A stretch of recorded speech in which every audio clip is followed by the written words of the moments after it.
I'm going to share with you the top 8 states when it comes to taxes for retirees in this episode.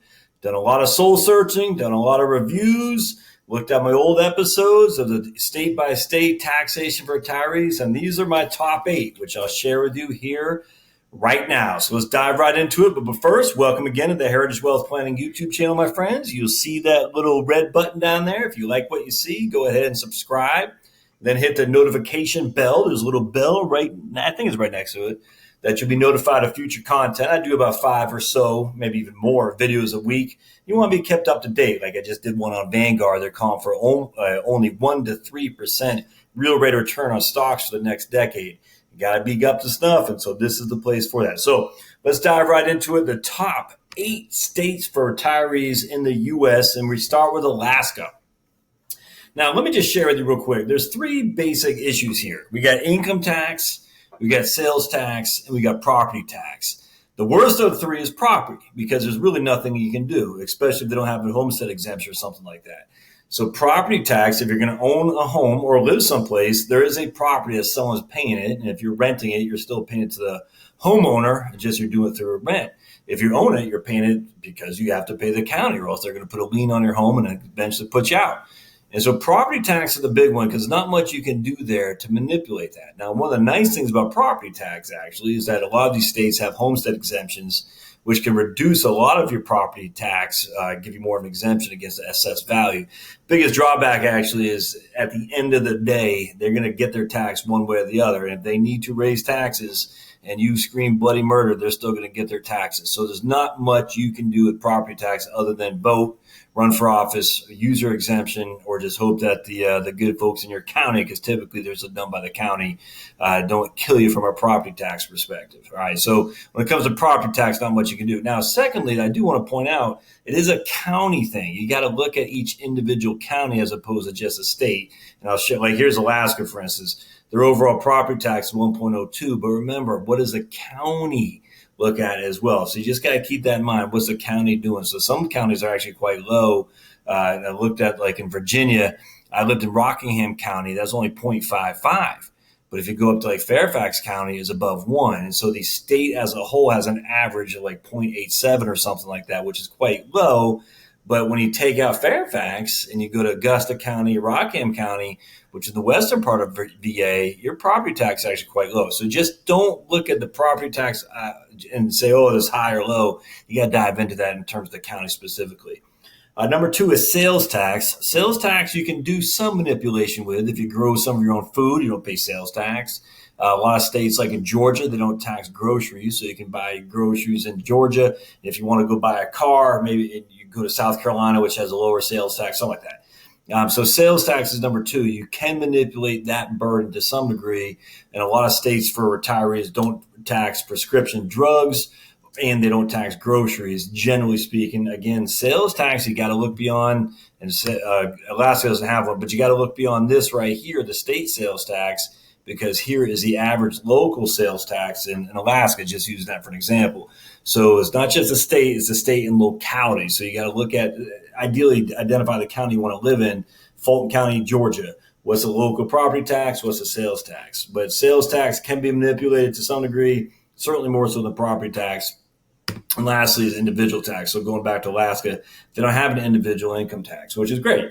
But individual income tax can be manipulated. It really can. And so if you manipulate correctly at the right time, i.e. typically when your income is the lowest, you might pay a little bit more today to avoid a huge amount of tax in the future. And so this is the three-headed monster, this is my one that concerns me the least, frankly, generally speaking, simply because it can be manipulated with doing various tax planning efforts that you should do, which a lot of people don't. And so a lot of people say, oh, it doesn't have a state income tax, i.e. Texas. That must be a good place to live. But Texas is not on my list of top 8. It's just not, because they have high property tax and relatively high sales tax, even though they have no income tax. And frankly, Tennessee slid in there, even they don't have an income tax, simply because their property taxes are pretty low. But at the end of the day, you'll notice New Hampshire is not on here, even though they don't have a sales or an income tax. And the reason being because the property tax is quite large. All right, so let's just dive right into it. Alaska comes in. These aren't in any specific order, just in alphabetical order. So I'm not saying Alaska is the best. Alaska has no income tax. So it doesn't matter what your Social Security is. It doesn't matter what your retirement pensions are. You pay no income tax in the state of Alaska. So that's pretty good. Now, it does have no sales tax as a state. Local sales tax is 1.76 though. Okay. So on average, again, you got to look at your specific county, but local sales tax is 1.76. But essentially we're saying zero to little sales tax. That's not too bad. And of course, in this case, the gas tax is quite favorable at 12.3%, which is the lowest in the union. Property tax is a little bit higher in Alaska. The nice thing about property tax is you can deduct it. All right, that is a deductible expense, but most likely you're not going to be above your standard deduction in retirement. So most likely the deduction you get on property tax in Alaska will be minimal to any, if any, simply because the standard deductions nowadays are so high. The drawback about Alaska is even while they're 1.02% on average, is pretty much in the middle of the union, because the property in Alaska is pretty high. The actual dollars that you spend is pretty high in Alaska. And I don't know if they give you much of a homestead exemption. Yeah, so basically this is what you're paying right there, simply because that's the only method that they have for taxation. So Alaska comes in well. The number one, too, is Delaware, believe it or not. That's the only state in the Northeast. Yep. Delaware comes in as not number 2 of 8, but that doesn't mean it's the second best. Delaware comes in very high, and the reason for that, just look at my notes, no sales tax in the great state of Delaware. So we start here, look at sales tax, none whatsoever. And there's none in the localities either. No sales tax, no from the state or locals. Gas tax is moderately low, so that's good. Individual taxes, look at this. While that looks like it's high, they give you huge deductions on retirement income. Again, just look at my notes here. Huge deductions. And even when you do pay taxes, the income tax that you pay is actually quite low. Social Security isn't taxed, just gigantic deductions on income. So you're likely, if your income is probably less than $100,000, you're just not going to pay much in income tax at all. And then the property tax is incredibly low. Look at that. So the one state in the Northeast, which jumps out at me in terms of favorability for retirees, without question, is Delaware. Now, again, New Hampshire is up there too, but the property taxes are just through the roof without much of a homestead exemption. So I just could not put it on my top 8. Delaware is pretty close to being my best for sure. I haven't really thought of it best yet, but Delaware would be up there without question. Just look at that. Wonderfully low property tax, very low sales, doesn't have a state sales tax or local income sales tax, and income tax, while it looks high, lots of deductions there for the state of Delaware. They don't tax Social Security either. You just can't beat it. So Delaware comes in there easily in the top 5, but certainly in the top 8. All right, so next one is going to be my own state of Georgia. And Georgia might be a little bit confusing to some folks, but let me show you. Georgia, we give no income tax on the first $130,000 if you're married filing jointly in the state of Georgia. You get to write off $65,000 per head. So per tax filing person, if you have a tax return, you and your spouse, you get to write off $130,000, which means this right here is non-existent. There's no income tax in Georgia if you're less than $130,000 of income. We do have a sales tax, but we don't tax groceries. All right, so that's pretty good. And while our state sales tax is 4%, you really got to look at the county. Like my county in Fulton, it comes in at 3.75. And so even while the average in Georgia is 7.15, where I live is in 3.75, you go to some other counties that was like 1.5 to 2%. So we're looking at 6% all in. And again, no sales tax on groceries, which is a big portion of your overall sales tax would be groceries for sure. And then property taxes are pretty low as well, clocking at less than 0.1%. And we get pretty significant homestead exemptions here in Georgia too. So basically no income tax unless your income's above a certain threshold. No sales tax on groceries and pretty low property tax. Georgia comes in even better than Florida for sure. The property is just cheap here, and the homeowners insurance is just cheaper here than in Georgia and then in Florida. So when you factor all that in, one of the best places to live for retirees is Georgia without question. Now, am I biased? Sure, I live in Georgia. I mean, my goodness. And I know a little bit more about it. It's kind of between Georgia and Virginia, actually, and New Hampshire is thrown in there as well. I couldn't put Virginia on there just because it's really specific to your county what the sales tax is going to be. property tax is going to be, and I could not go county by county because the overall Commonwealth of Virginia had a little bit higher in the income tax, a little bit lower on the property tax, a little bit higher on the sales tax. I had to go with Georgia simply because you get $130,000 of income tax free, which is good. All right, number 4 is going to be surprise. You ready for this? Hawaii. What? I'm telling you, I was stunned, but what? This is amazing. Hawaii, the lowest property tax in the union. The lowest property tax in the union. Look at this. Now, let me take a break. I don't just look at Tax Foundation. I look at a bunch of different websites too, smartasset.com, Kiplinger's, of course. I started looking at some more local property tax and income tax and sales tax stuff as well.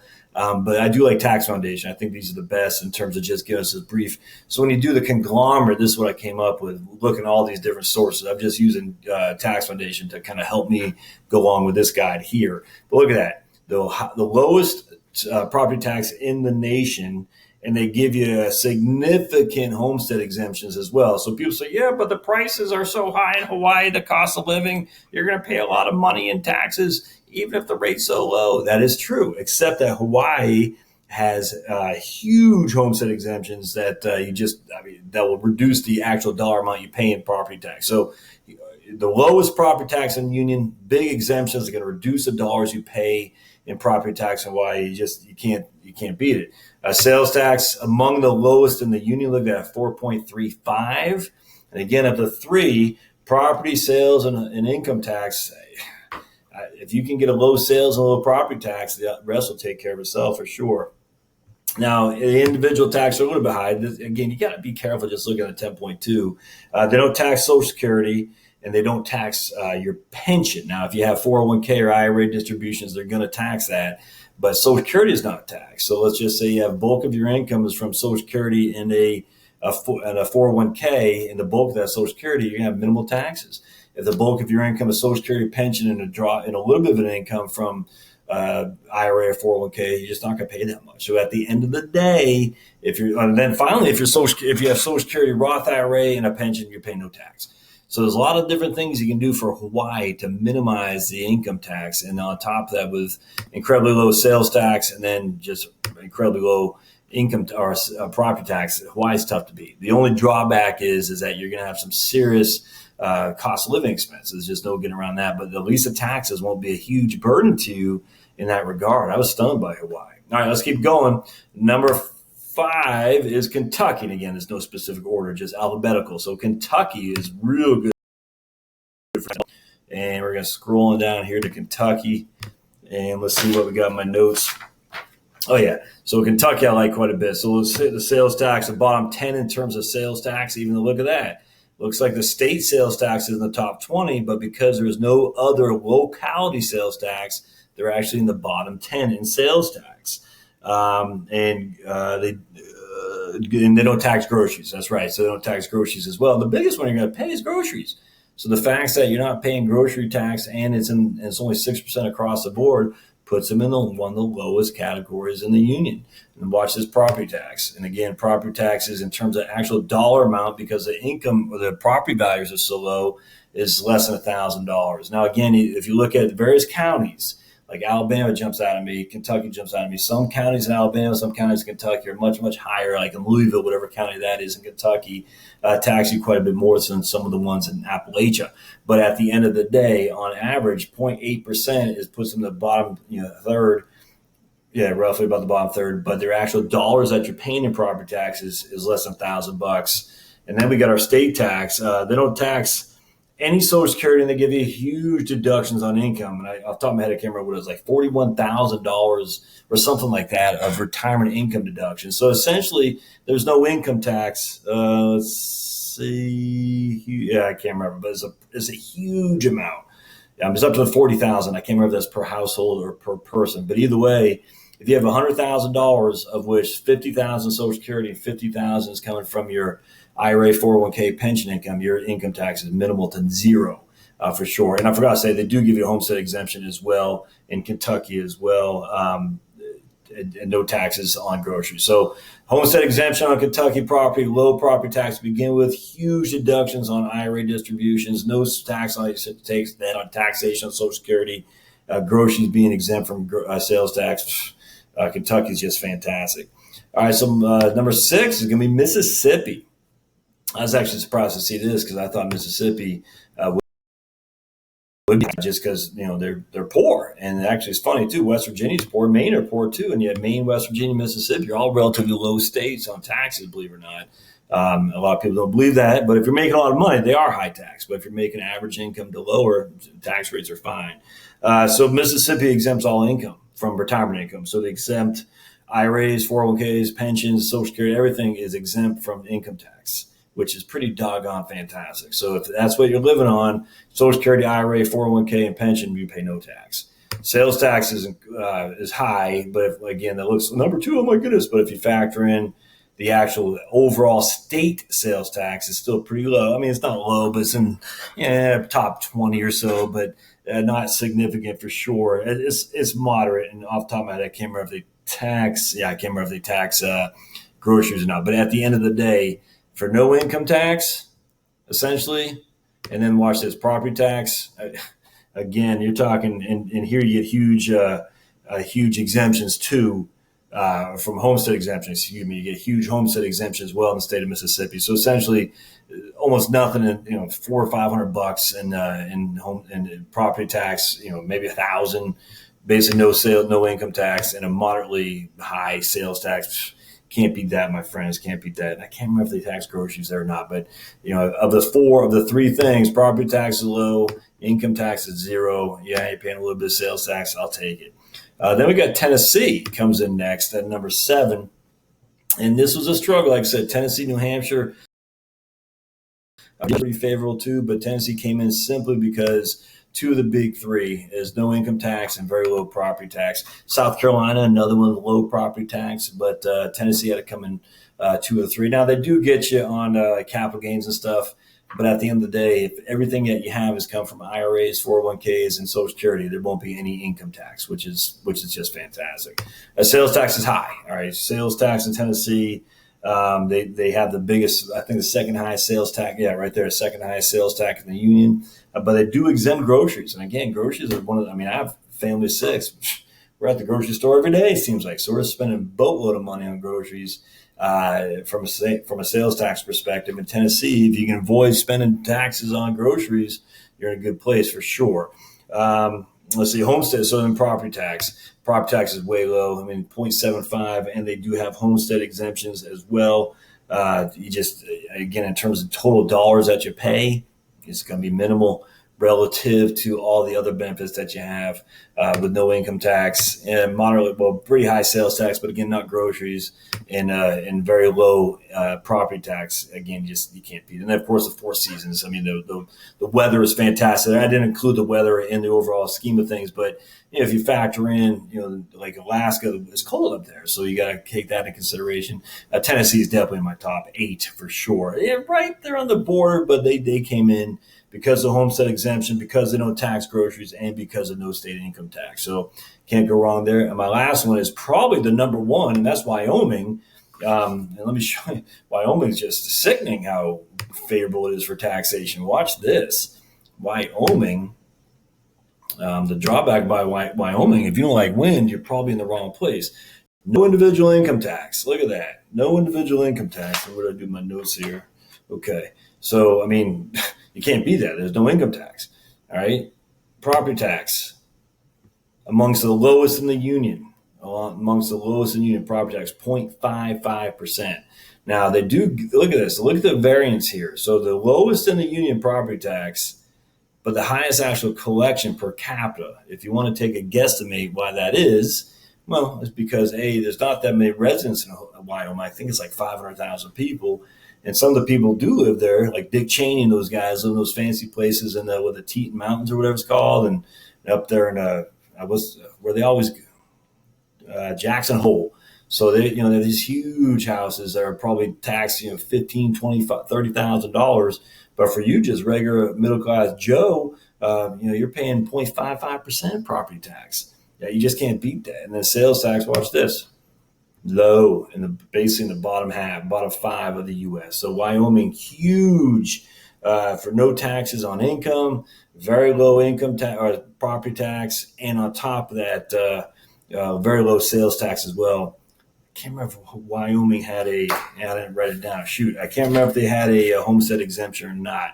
I wonder if it'll tell us here. Property tax, it doesn't say, but there you go. That's my top 8. So again, let me reiterate them. So if you're looking at Wyoming, double check to see if they have a homestead exemption, because I just off the top of my head, I can't remember. But we got Alaska, Delaware, Georgia, Hawaii, Kentucky, Mississippi, Tennessee, and Wyoming. That's your top 8 for best places from a tax perspective for retirees to live in. If you got comments, disagreements, I'd love to hear them right there. But that's my story, and I'm sticking to it. This is 2018. Come back to me next year when we got elections at the end of this year. That could change things. Who knows? But just to back your mind, remember, there are states that are moving the ball forward. New Jersey's done some great work. Rhode Island's done some great work in terms of making them much more favorable. Like I said, Maine's done some great work. So there's a lot of good things going on. But right now, these are my favorite. And you'll notice, lastly, they're not all income tax free states. All right. And a lot of people fall for that. Say, oh, Tennessee or Texas, I should say, New Hampshire, they don't have a state income tax. That means it must be a good place to live. Yeah, absolutely. They're wonderful places to live. But when it comes to the overall tax burden, when you factor in the property tax, New Hampshire is through the roof. It's through the roof, and there's just not much of an exemption. So just got to keep that in mind. So these are my big 8. I hope you like this. If you like what you see here, just go ahead and subscribe down below. Like I said, thumbs up. I'm always open for comments. Put the comments down below, and we'll see you next time on the Heritage Wealth Planning YouTube channel. Thanks, guys.